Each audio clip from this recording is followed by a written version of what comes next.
Il s'appelait Frère, et avec son humble manteau brun et ses yeux verts, on lui a donné le bon Dieu sans confession. Frère est né au Portugal. Il vivait dans la rue, dans la pauvreté. Il était bon et gentil et toujours joyeux.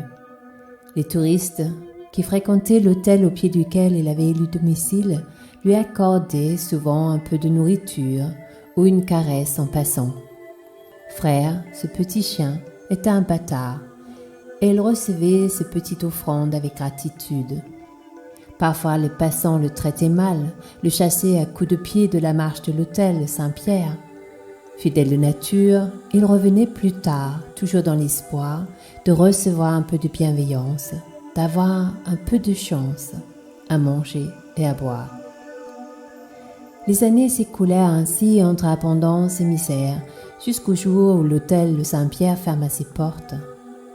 Frère perdit sa place et chercha en vain un autre coin où dormir, d'autres mains pour le nourrir. Mais à chaque coin de rue, les autres capots dans la misère défendaient leur territoire, montraient les crocs, chassèrent Frère qui perdit l'espoir. Amaigri, plein de puces et de poussière et épuisé, Frère s'allongea dans le caniveau pour se laisser mourir et avoir la paix. Lorsque le miracle arriva, un camion s'arrêta et le ramassa délicatement. Il se trouva sous la protection de l'association Les Anges Gardiens Vétérinaires Solidaires.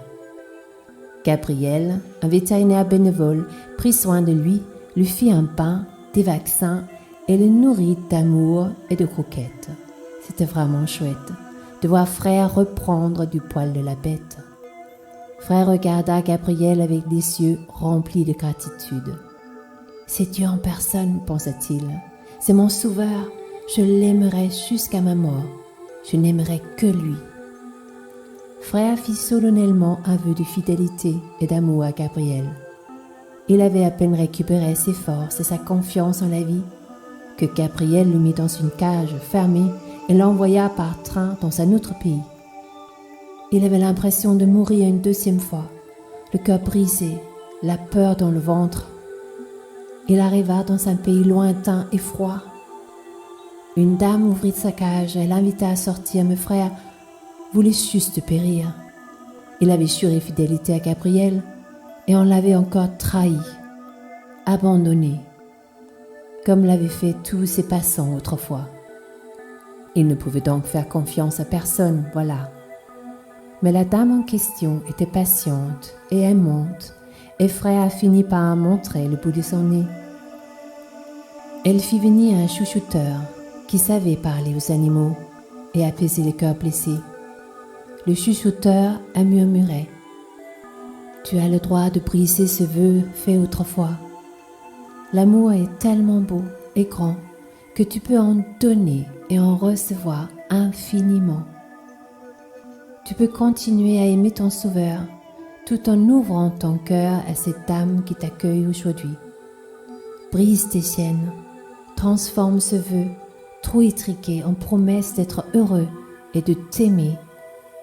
Ouvre ton cœur ensuite à partager la tendresse que tu te seras d'abord donnée. » Je ne sais pas exactement comment il a réussi à faire comprendre tout cela à Frère, mais ce que je sais, c'est qu'il a vécu longtemps et très heureux chez ma mère, car son vœu de ne plus jamais aimer a été transformé en liberté, en droit d'être épanoui et de vivre dans l'amour infini.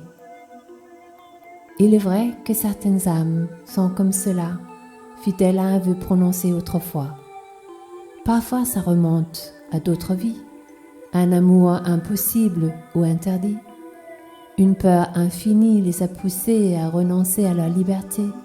Et un jour comme aujourd'hui, il est possible de changer et de s'autoriser à défaire les vœux obsolètes et d'installer en nous le droit d'être heureux, le droit de s'aimer et de partager l'amour et la tendresse librement sans faire des promesses, car le véritable amour est inconditionnel et infini.